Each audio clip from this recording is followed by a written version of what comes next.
And I don't know. So in some ways, the desire for a unity, think about this. I never did until just now. Um, the desire for a unity here in this world, where we can all sort of sing the proverbial, I know it's overused, kumbaya, where we can have a campfire, be together, and have a common code and a common song that brings us together as brothers and sisters Mm-hmm. here. Yeah. The best way to do that is, you have to admit, is to generate a foe that's so great, so powerful, and so pervasive, he overwhelms all your small problems, Mm-hmm. and he becomes the overbearing problem for everyone. Uh-huh. So that ironically, you can, in terms of having a unified world, in terms of politics and geopolitics and whatnot, you can be grateful for the asteroid from another planet, or the asteroid in terms of a certain political leader who's going to crash into the entire planet and Mm-hmm. unify everyone through their fear and hatred of that figure. At some point, we feel the warmth of our brother's hand and we feel the warmth of their heart reaching out to me. At some point, you go, we're never going to get together. We won't be able to unify because of these bodies are in the way. Mm-hmm. There will always be a tendency to try to take it further and further, and it becomes more and more oppressive. I'm just saying that at some level there is a radical shift required to get to what the Course in Miracles is talking about. You can't schmooze your way into it by wanting unity in our world. You cannot. Right. I agree.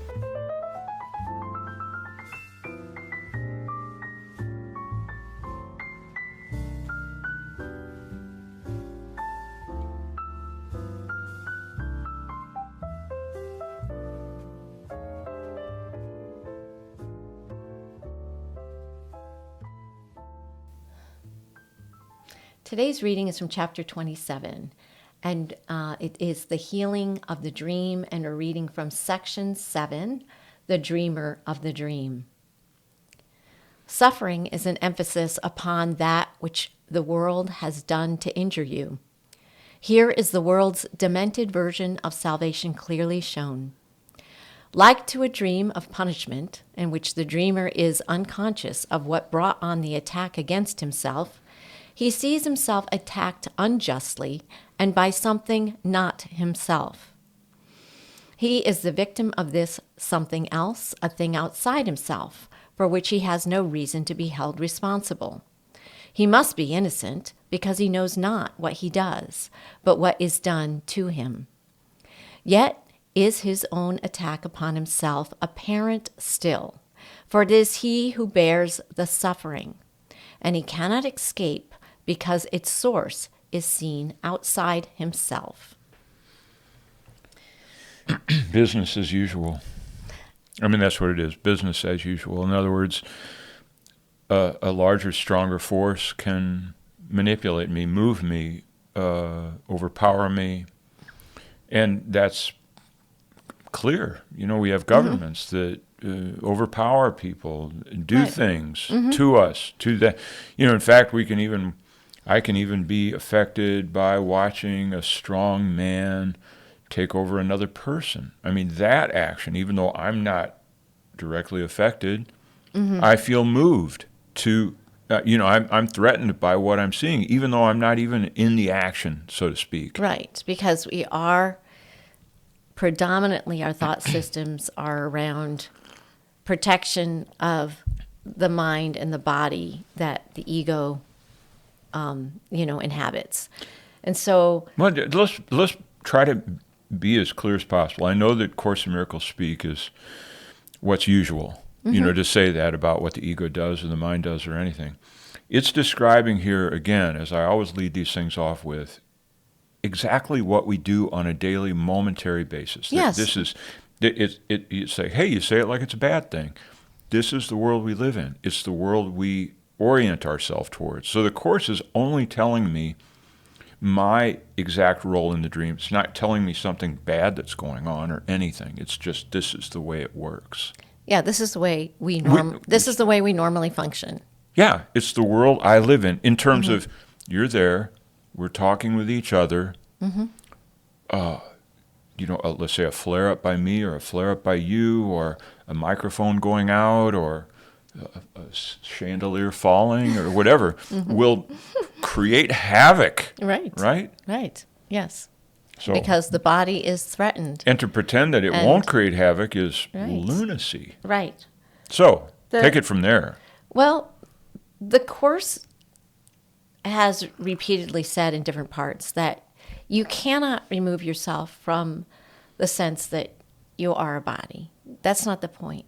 The point is to recognize that there's an alternative way of looking at it, and that if you'll let yourself be guided into that other way of looking, that things will not seem so threatening, and you won't buy into the fear-based programming that we have been so entrenched in. We're entrenched in fear-based programming of constantly protecting and defending our own little territory. You know, I told you this morning, I said, we've had really warm weather and everything else, and our lawn is ruined by voles and voles. I don't even know if I have a lawn. So I said, I tried and put that stuff down. I want to be clear, the lawn, it's not like it doesn't look like Better Homes and Gardens. It is mud. Yeah, it's Our mud. yard is just mud. The voles ate every root off of every stick of grass. Yeah, it seems like it. So I could use stuff to make them run away, but we're pretty close in occupancy towards our other neighbors. So where are they going to run to? My neighbor's yard, which will mean that they'll just destroy that. So I've got to kill them. I don't like to kill anything, in all honesty, but it's entrenched. It has come into my territory.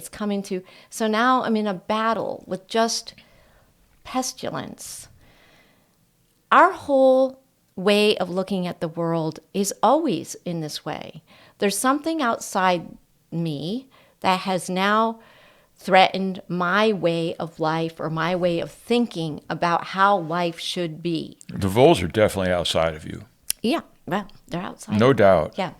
But they're on the projector of my particular life. They're not on your projector of your life. They're on mine. And so there is in this world the idea that we don't know how to communicate with the animal world. We don't know that we can. We don't even know how the fact that we're constantly communicating, even in our body language, in the way we raise our voice or drop it down and things like that. We don't understand the extension of ourselves into it to say, it's really a part of me. What am I battling? What is that? But at any rate, all I'm saying is that it's very real, and I don't know any other way to take care of it except the way to take care of it according to pestilence, and that's to kill the pest. To kill the pest. That's all it is. No, okay, so I've got a quick story, because we could probably go on. This is just boilerplate. Yes. I knew a guy from Belize, and he tells me this story, and the story is, you haffa killem, man. That's it's a sort of Creole type. Haffa killem, man. Haffa killem, man. Haffa killem. And what it means is, a guy came to his house and tried to break in. My friend, this is in Belize, and there's a lot of petty theft, but also murder and stuff like that goes on in these kind of piracy type scenarios. So my friend drove him away, scared him off, whatever. The guy ran away. And the cop said, okay, very good, but you know what? The cop basically said, you have to kill him, man. In other words, the policeman said, he'll come back. Somebody's going to have to kill this guy. This is what the policeman told my friend in Belize. You have to kill this guy because he has now targeted your house as a place to break in and find stuff. Well, my friend isn't like a murderer. He doesn't want to kill people like that. But he's just getting a readout from the authorities that somebody's going to have to deal with this problem. I wish you would have dealt with it, and I would pat you on the back and say thank you for helping us in this, because this guy is not going to be reformed under any circumstances. He's a thief. He's going to come after you. Okay, so that's the situation in the world. Now, you can tolerate, you can let him come in, you can put food out for him, you can do whatever number, you can read to him, you can have Bible verses going on a continuous loop outside of your house. You can join clubs and try to deal with the guy, of the petty theft and what's the problem with what home life did he come from? You can go through all these things. The cops are saying you got cause, you got effect, you got something coming in, an alien coming in from the outside. The only way to deal with it is to get rid of the threat. That's it. Right. Okay, so let's go on. Okay. Now, paragraph 2. Now you are being shown you can escape. That's now in the Course in Miracles. That's what we're learning. We can escape. All that is needed is you look upon the problem as it is and not the way that you have set it up. How could there be another way to solve a problem that is very simple, but has been obscured by heavy clouds of complication which were made to keep the problem unresolved?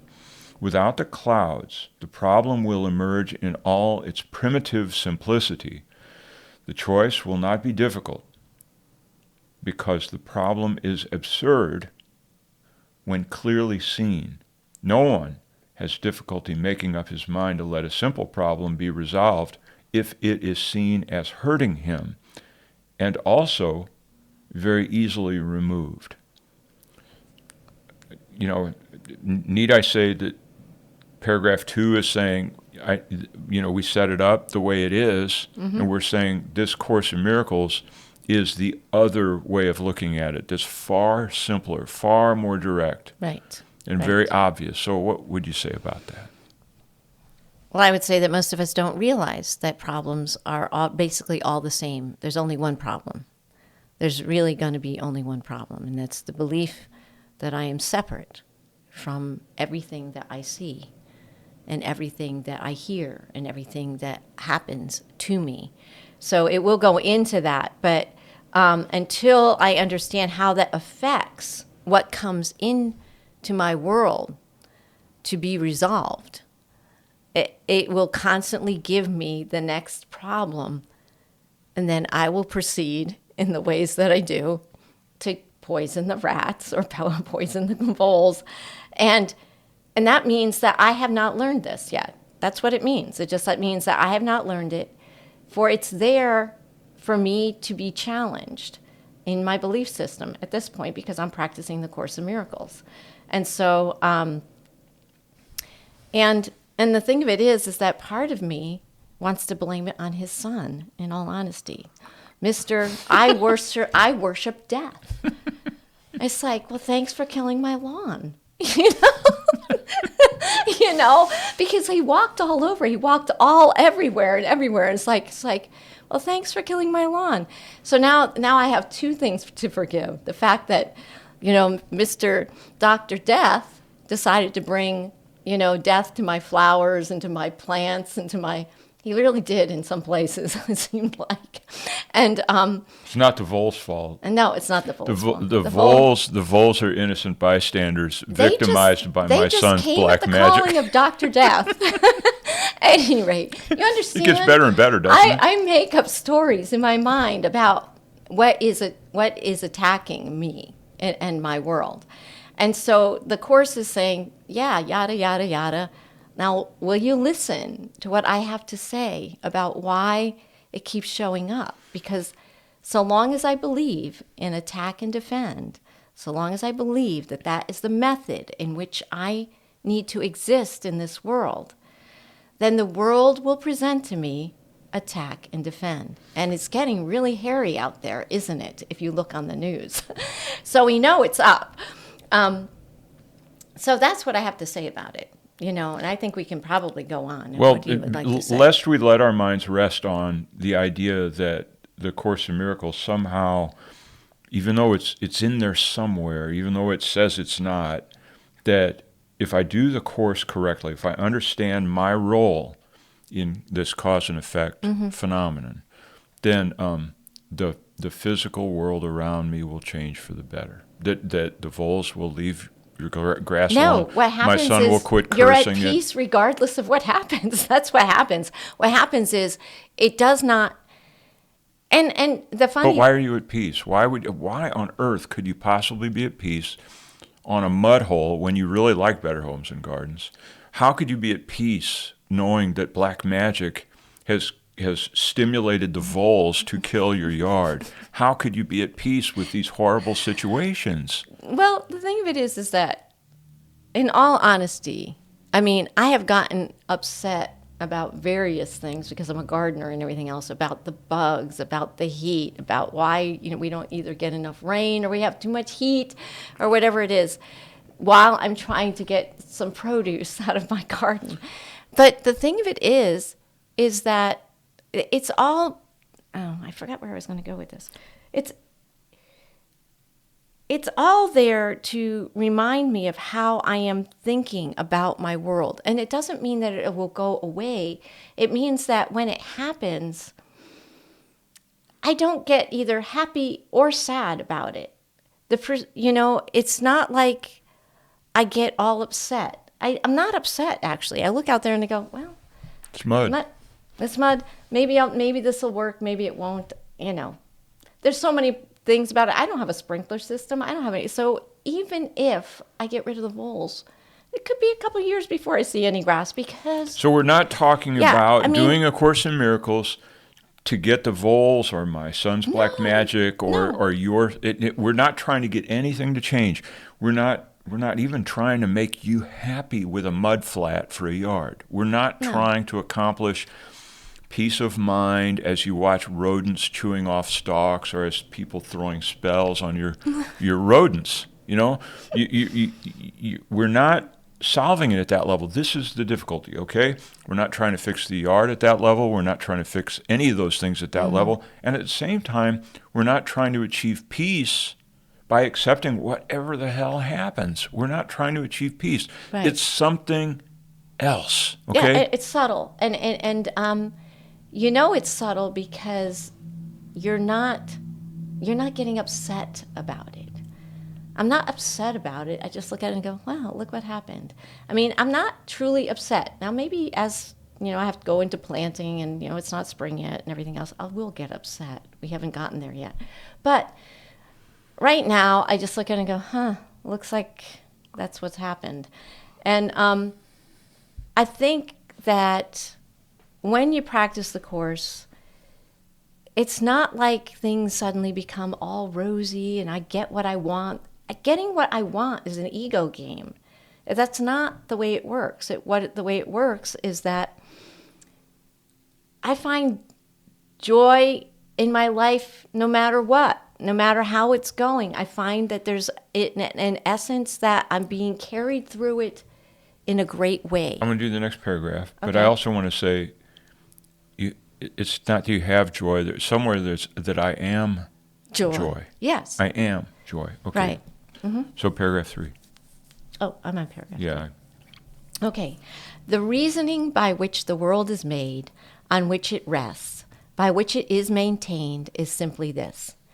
You're the cause of what I do. Your presence justifies my wrath, and you exist and think apart from me. While you attack, I must be innocent, and what I suffer from is your attack. No one who looks upon this reasoning exactly as it is could fail to see it does not follow and it makes no sense. Yet it seems sensible because it looks as if the world were hurting you, and so it seems as if there is no need to go beyond the obvious in terms of cause. Okay, boom, done deal. That's the case. That's Right. where we are. And I just want to say, check your pulse, check your mind. This is what we live in. It's what we wake up into. And that to do something different is going to have a different thought on this, is going to take an attentiveness to something that's not there, something that you don't see working, something that makes no sense from here. You have to. That's called vigilance for the kingdom. Right. So anyway, paragraph 4. Yes.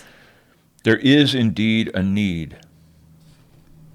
The world's escape from condemnation is a need which those within the world are joined in sharing, yet they do not recognize their common need, for each one thinks that if he does his part, the condemnation of the world will rest on him, and it's this that he perceives to be his part in its deliverance. Vengeance must have a focus. Otherwise is the avenger's knife in his own hand and pointed to himself, and he must see it in another's hand, if he would be a victim of attack he did not choose. Thus he suffers from the wounds a knife he does not hold has made upon himself. So you have to understand that my purpose here is to establish that I'm a victim. That's the whole purpose.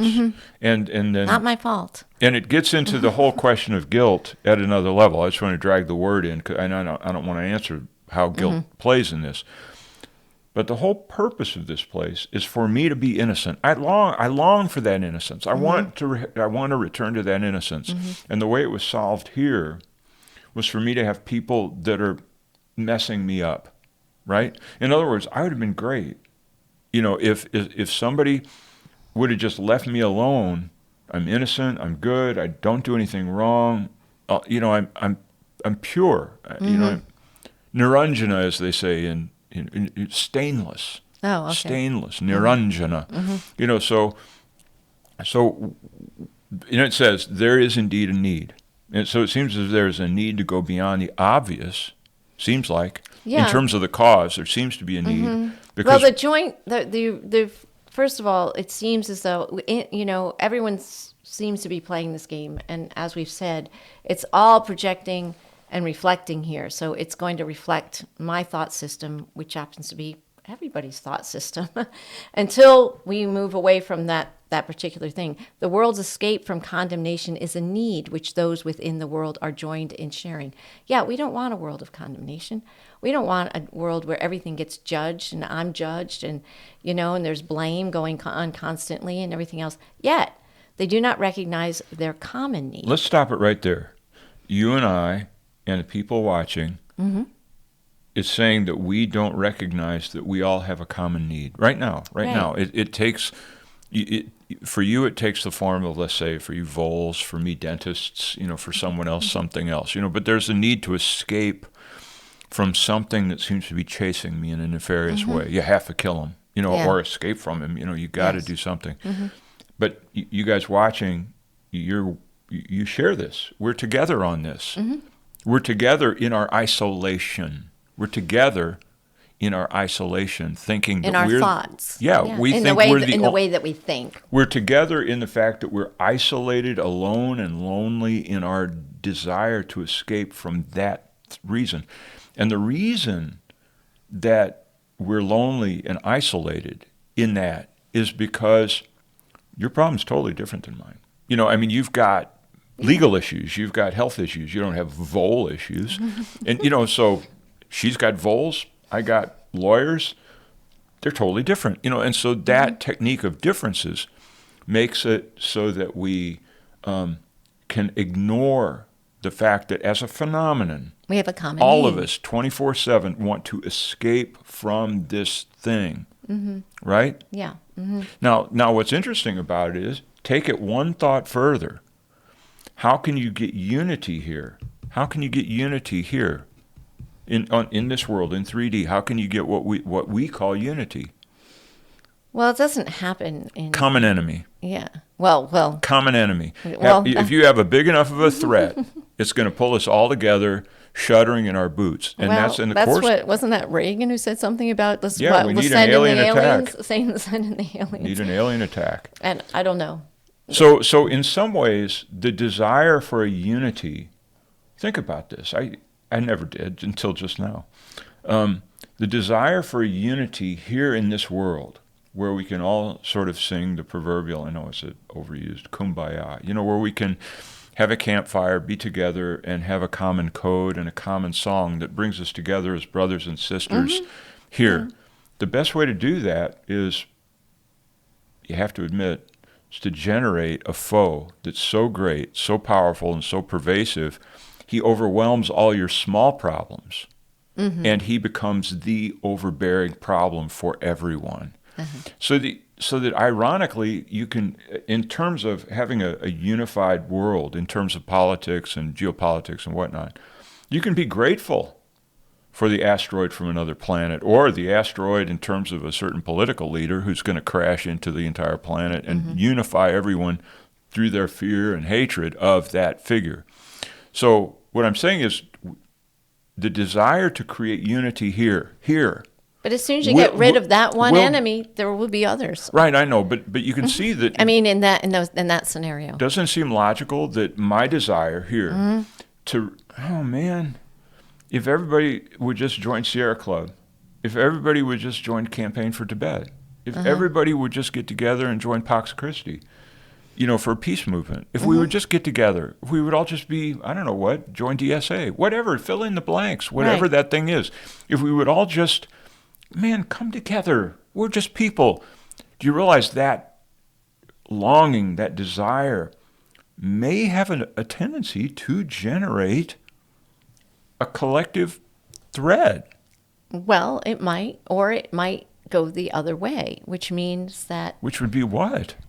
It's the Course in Miracles way. In other words, there's actually a worldwide metanoia. Well, I know, but at that point, you've got to say, at some point...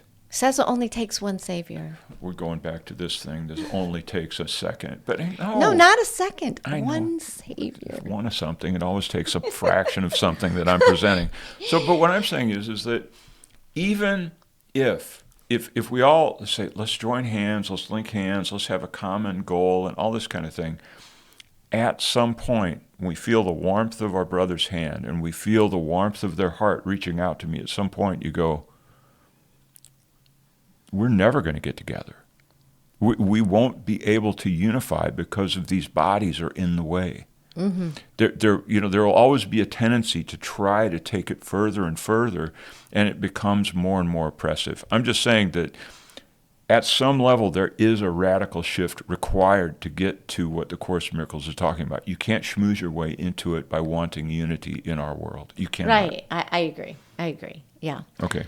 5?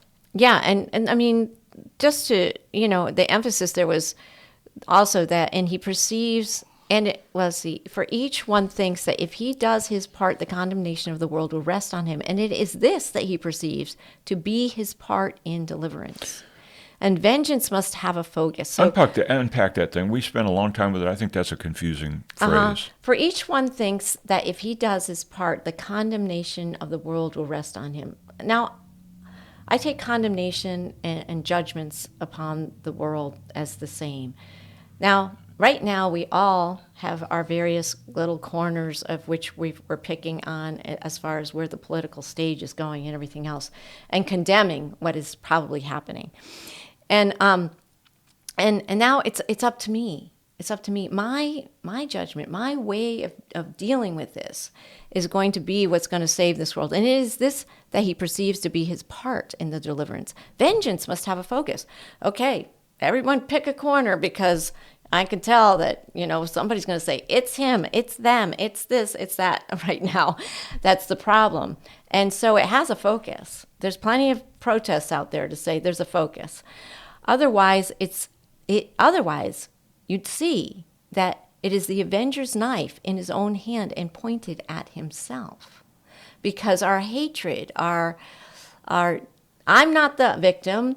I'm innocent. They're the problem. And so I'm going to go out and protest, and I'm going to throw stuff at the bad guy, and I'm going to do stuff. It's like, no, it says, and he must see it in the other's hand if he would be a victim of the attack he did not choose. And thus he suffers from the wounds of a knife he does not hold, has made upon himself. And they're saying, right here, it's indicating that no, you hold the knife. The thing that you think that you're attacking, you're actually attacking yourself, because you believe that there is a true enemy that I must take down. We talked about it, and I kind of debated about whether to go into it deeply or not. And I'm not going to go deeply because it's just too much time. Just to reverse it, we are in a geopolitical situation. I am pretty much at peace. I have some feelings of anxieties, but they're nuanced and they're not directly related to geopolitical realities. I'm not worried, really, at the moment. I'm not worried about Trump. I'm not worried about Putin. I'm not worried about Xi Jinping. I'm not worried about Venezuela. I'm not worried about any of those things. I'm not worried about it. I've worried about those things at different times in my life to a great extent. And if I was right now, let's say, instead of being, the age I am, if I was instead something like a 30-something or a 35-ish, and I saw this coming from a George Bush or a Bill Clinton, or I saw these actions like the Venezuela, the Maduro thing, if I saw these things happening via H.W. Bush or a Ronald Reagan, I'd be livid. I would be angry. I would be, as I did back in the day, I would think about how can I become active to fix this. And back in the day, I got my Peace and Justice newsletter from the Marinal missions. They had a really good summary of all of the political crimes that are happening around the world, and just reading it is enough to make you go bonkers. Right. And I used to read that thing and go, I've got to do something. I've got to do something. I looked into being a missionary, and I called the Marinal people, and I was going to be a missionary to go over there. And I realized just us, me and the villagers, and we're going to farm broccoli and potatoes together, and the right wing. And I go, well, but the thing is, the right wing death squads are going to come after me if I'm farming broccoli and potatoes, because you're not allowed to have a collective farm. That's part of the deal. Right. We're in a genocide here. I'm going into a genocide as a Marinal monk or a missionary, and I'm going to help these people grow vegetables, and we're all going to be really, really good and pure Niranjana. We're going to be stainless together under the threat of this oppressor. That's where I was coming from. And when I went into it, and the guy interviewed me, and I talked to him about it, and I heard my voice, and I checked in with where I wanted to go, I thought, well, an essential piece of equipment is going to be an automatic weapon. And like Bruce Coburn said, if I had a rocket launcher, that's one. I love this song. If I had a rocket launcher, then I would stand out there single-handedly, take down those Blackhawks. The villagers, come and get me. It'd be this dramatic scene where I sacrifice myself on the world stage, and we're growing broccoli and potatoes. One bomb takes out the whole thing, but by God, we make some sort of a statement. I went into that scenario. And I thought, God Almighty, this is terrible. I can't believe this is the way you're supposed to live your life. And so that was when I decided that it was probably a good idea. I'm just saying, I didn't do a great job of it, but I did it, was to basically get married and have a family, so I had something real to worry about. Because other than that, I could only see that I was going to go into the paddy fields and get myself killed. You understand what I'm saying? Yeah, I know. I'm just trying to say that I recognize we're in one of those eras. We're in one of those times when, so I can sit here and pretend that all's peaceful and y'all should zone out and all that kind of stuff. I have been in that situation, and it was a torment for me, and I was alone in that situation. When I went to the Pax Christi meeting, those people were Looney Tune nuts. In the Pax Christi meaning Peace of Christ. I participate with these people, or the Peace and Justice group that was in the city. Those people are insane. In what way? It's like, mit my Spit, I will take down the Nazis. It's like you got no tools. You've got no, just because you spit at the enemy doesn't do squat to the enemy. And that's all you've got, my friend, is your hatred of the situation. That's all you've got. And I recognize that's all I had. And there has to be a better way than to just have hatred toward a situation, as though that hatred alone has some power. Or do the Pax Christi, this is where they're crazy, is that they say, no, we have to turn that hatred into love. Then they'll lay down their weapons. No, they're not going to lay down their weapons, you Looney Tunes. You haffa, killem, man. That's the world we live in. So I'm just saying that this is, in this world we're in, the world of forms, is real enough. And that there's no solutions here where you make this thing bend to your will. No, but we have to realize that which it will go into, that we are creating, making that world all the time. Whenever we join the thought systems of attack and defend, and I'm innocent and they are the problem, on even the minor stuff of our daily life, then the larger stage of life says, this is what it looks like on a bigger stage. That's what it looks like. My little petty fights with voles or my neighbor or a friend where I don't agree with them about something and everything else is when it is expanded out, as the Course likes to say, into murderous rage, then you see it on a grand scale that it's not a small thing that I just let my mind idly go this way and that and carry a sense of fear or vengeance towards another. And that is my job, is to turn that around with partnering with the Holy Spirit. So I'm going to read on. 5. Paragraph 5. So the last sentence was, and thus he suffers the wounds a knife he does not hold has made upon himself. This is the purpose, the world he sees. And looked at thus, the world provides the means by which this purpose seems to be fulfilled. The means attest the purpose, but are not themselves a cause, nor will the cause be changed by seeing it apart from its effects. The cause produces the effects, which then bear witness to the cause, and not themselves. Look then beyond effects. It is not here the cause of suffering and sin must lie. And dwell not on the suffering and sin, for they are but reflections of their cause. Okay, you do much better with the cause and effect here. So if you want to say, give me an example of the cause and effect in this particular scenario. Well, it's what we've been talking about. Effects are anything that I can see. This whole world, the whole world, what the Course calls the world of illusion, that would be the oppressor, the oppressed, the murdered person, the person with the gun or the vehicle or whatever it is. That's all effects. There are no causes. Right, but right now it's been saying that I believe that the cause is outside of me. Right. What I'm saying is what the in the illusion that we live in, we search for the cause. We search for the cause of, let's say, violence. We look for the cause of, let's say, oppression. We look for the cause, and we keep going out and out and out, and we find other and other causes. And in our world, part of the trouble is we don't view these as effects. We view it as a legitimate search for cause. It's just who's the cause? Is the cause that group, let's say the group of oligarchs? Okay, that's the cause. Or is the cause a bunch of people who don't know how to get along? Or, so what are the causes? Those are all effects, according to the Course. Everything I see and everything I experience and everything I can think here is an effect. And it's an effect of me believing that it's somewhat something outside of me. Right. Well, the effect, that I've dissociated myself from myself as cause. Yes.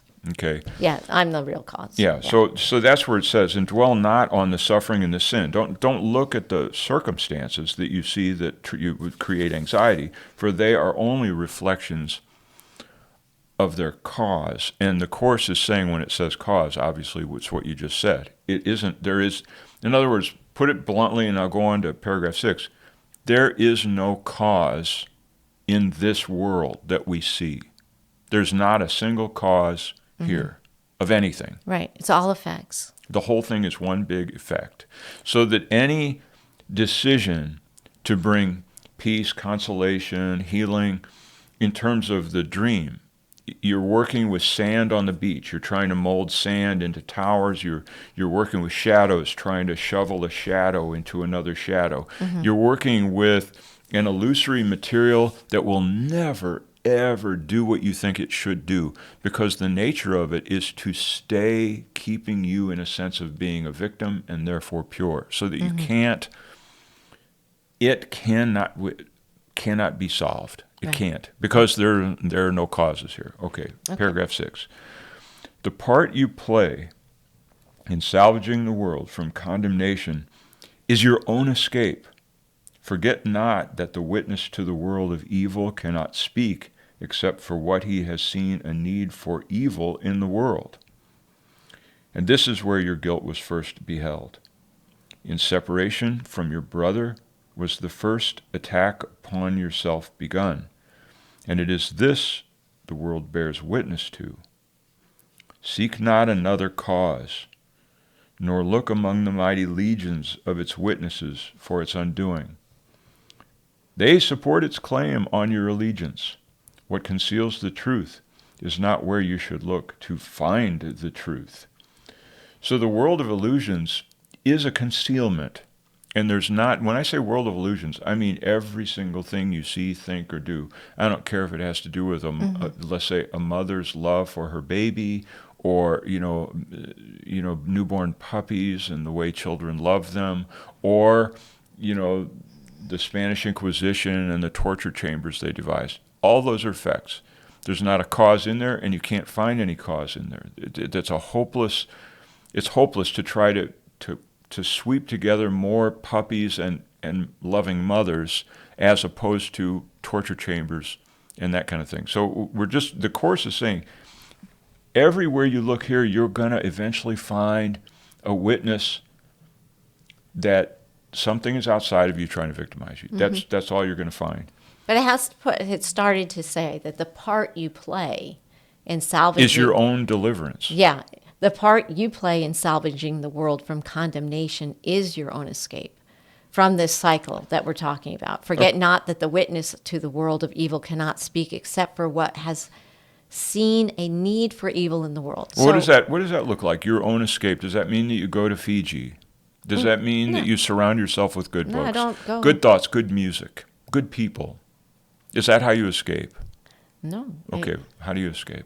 The only way I can escape is to recognize that, as Kenneth Wapnick likes to say, you made it up. I made it up. I made up the world I see. I made it up to play in a world of form. And so when I see evil out there, when I'm frightened by the way things are going, or I'm battling... Why don't you stop it?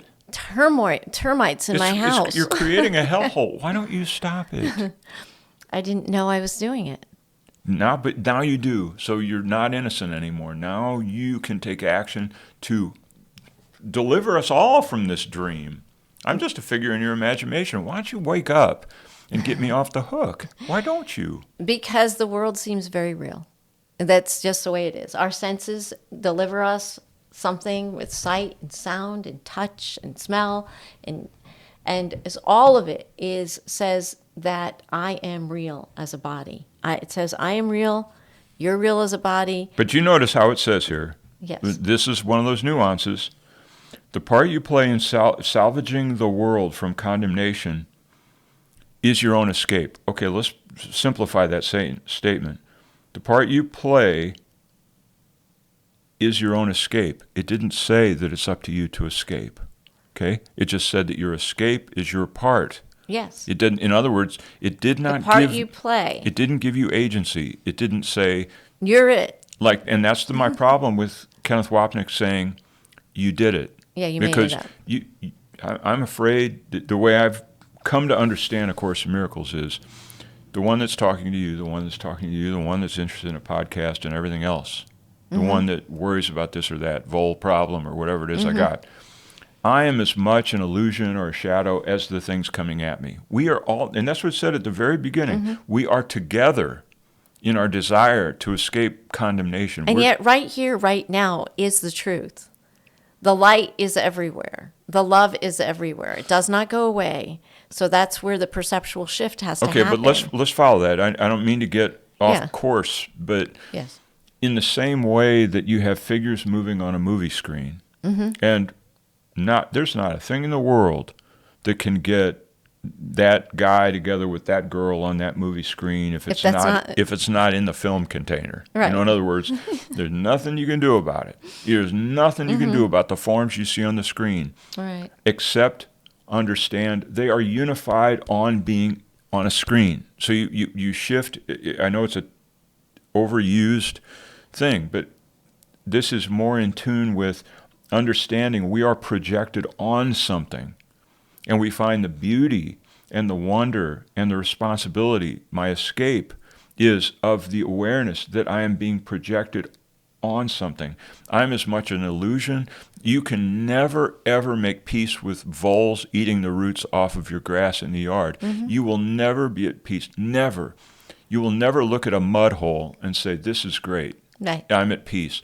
No, but you can say, the voles are on a screen. I'm on a screen.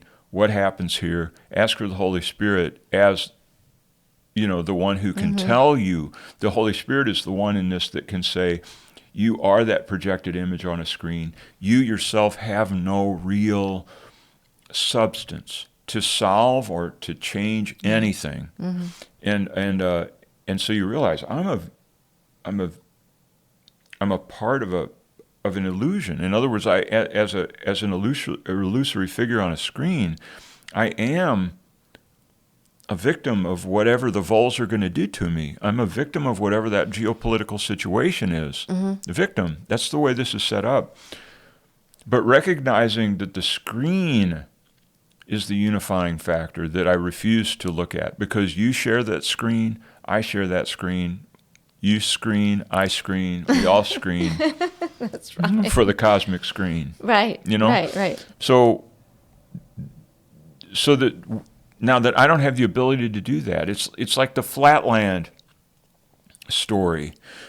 I'm sure I've told it before, where a guy is walking around. It's a world of flat objects, and so they're basically two-dimensional shapes on a two-dimensional plane, and they move around and they identify each other by a certain color-coded thing where they rotate in front of each other. So, because you realize if you live in Flatland, everything is just a thin line, right? It bumps into each other here and Well, there. anyway, long story short, a figure comes in and it's mysterious. It's got strange qualities. It ends up being a sphere, which is a three-dimensional shape, and it pierces the flat.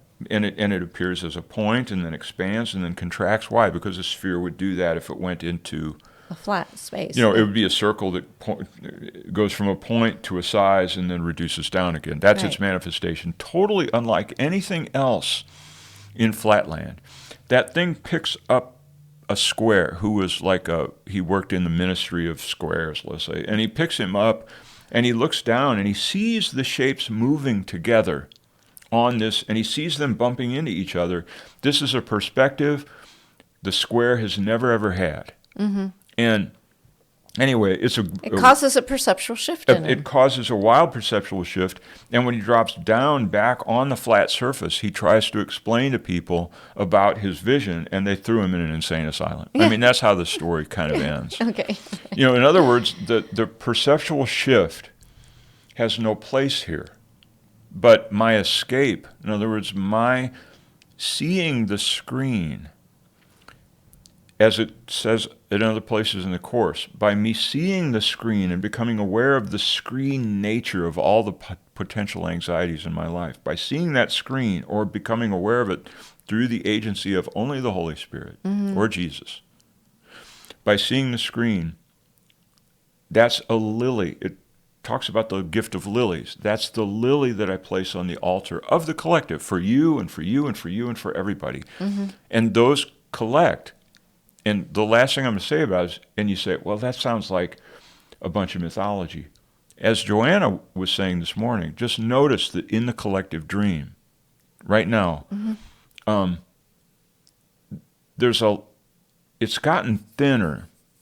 The collective dream, the difficulties. In other words, it's becoming, it's a part of what I consider revelation, where everything gets chaotic before truth is revealed.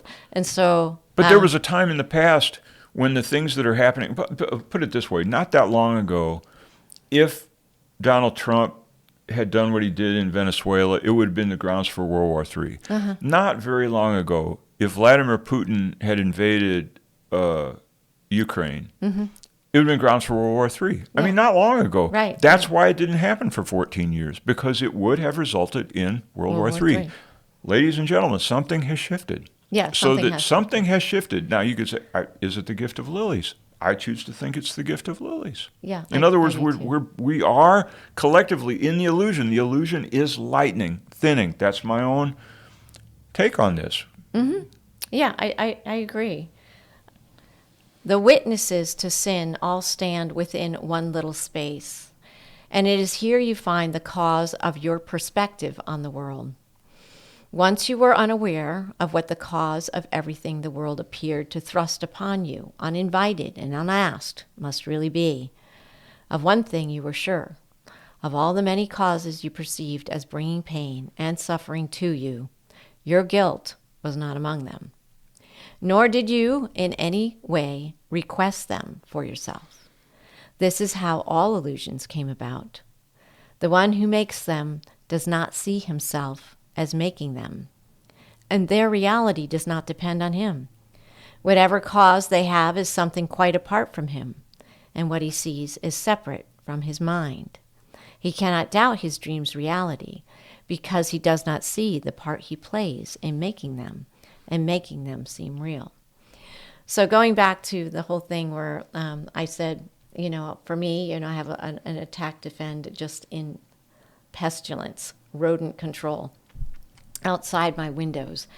And so long as I participate in the world where I feel like I have to protect and defend my world, my space, my body, whatever it is, those kinds of thoughts are what feed the illusion and keep it held together, that the screen seems real. But are you supposed to cave in and just not do anything about the mud hole? No.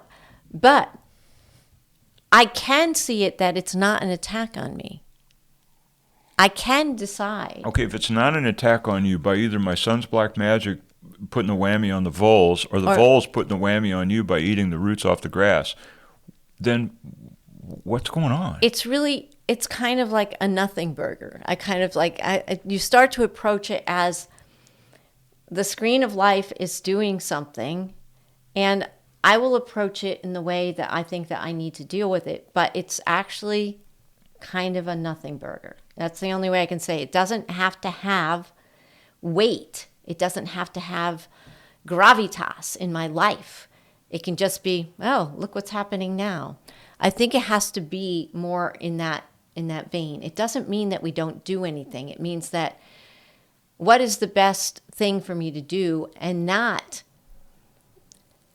be like, as I'm, let's say, putting the little pellets in the holes and everything, you damn rodents, the anger, the vengeance that I want to throw at it is what causes the screen of life to continue to give me the same thing in anger and in rage that this thing has happened. If you go about what you have to do, right, whatever it is, without the anger, without the condemnation, without just saying, okay, guess what? The dog just threw up on the floor. Well, I can get really angry about it. I can get really pissed that this thing has happened again and again and again and want to throw shoes and whatever's going on with the dog, get him out there, maybe kill him, maybe put him in the vet, in the pound, and just get rid of him now. It's how I approach it. It's not that it won't happen. It's just how am I using my emotional body in relationship to the screen of life that is coming at me. If I'm not engaged in it emotionally, and yet I look at it and I say, this is what I think is the most logical thing to do. But I don't go about it like I want to just personally see every little vole come up and give their heads and want to shoot the damn thing. I want to see them dead, kind of thing. If I don't have vengeance in my heart, I'm just doing what I think needs to happen. With the thought that what? Is there something other than just an emptiness of investment, besides just being empty, like I'm going to go through motions, I'm going to go get the pellets, I'm going to do this thing. Is there any other thought or practice or mindfulness? Is there anything else you're bringing to it other than just going through empty motions? Well, I guess, I hadn't really thought about it. But I would have to say that, it's good for me to understand that it's my idea of my separation from all things in my life that makes it so that I'm going to do this thing. It's like recognizing that you're in a play and you're going to play a certain part now and you're going to go about doing it because that's what you think needs to be done now. But it doesn't have to be an investment in it. I think our investment, our expectations of other people are all lead us into suffering and trauma upon whatever might have happened. Now, if you were abused as a child or terrible things happened to you and everything else, there seems like I must be able to blame my parents. I must be able to blame the uncle that raped me. I must be able to blame them. You can, but you're going to continue to suffer. It's only through forgiveness that weight is gone and you don't have to carry it anymore. But it is, I say again, to some extent, it's necessary not to bail out of that process too quickly. In other words, like I seem to have been the victim of somebody. Mm-hmm. I think it's important for me to observe myself. That's my thoughts on this. It's important for me to see myself as being victimized by something on the outside in the context of A Course in Miracles. In other words, I recognize I have a storyline, I have a narrative. It's a narrative of didn't get the support, or I didn't get the hugs, or I was sexually abused, or whatever it is that my narrative is. It's important to hang on to that narrative and to recognize there are real players in it, and to begin to see that we are all players in a narrative. Yeah. And to have a prayer, a latent and a potential ongoing quiet prayer to the other, to the screen, to the thing that the narrative is projected onto, to deliver me from this narrative, because I'm suffering at the hands of my narrative. Yeah, and where is it? It's in your mind. It's in the mind. Because it's no longer happening to you. And I'm not saying that these things are easy, because real abuses and everything else are traumas that the we dream take figure, on. and it says here, anyway, we get into it. I don't have the power, in a sense, I don't have the power as a dream figure to lift myself up by my bootstraps. It's once again and again and again. It's critical to recognize, yes, the Holy Spirit is within me.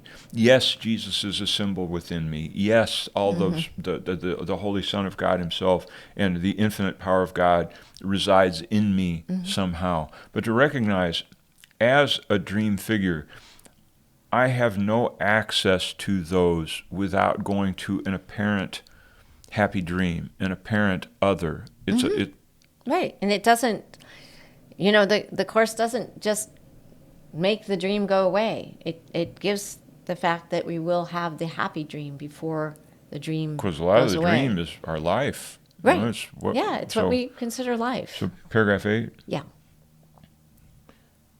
Now, I think that this is a key flip in this process we're in, because up to this point, we've talked about how I'm being dreamed by the world I'm in. And there's no escape. As long as I'm dreamed by someone else's dream, I'm powerless. I have to do whatever the dream dictates. Right.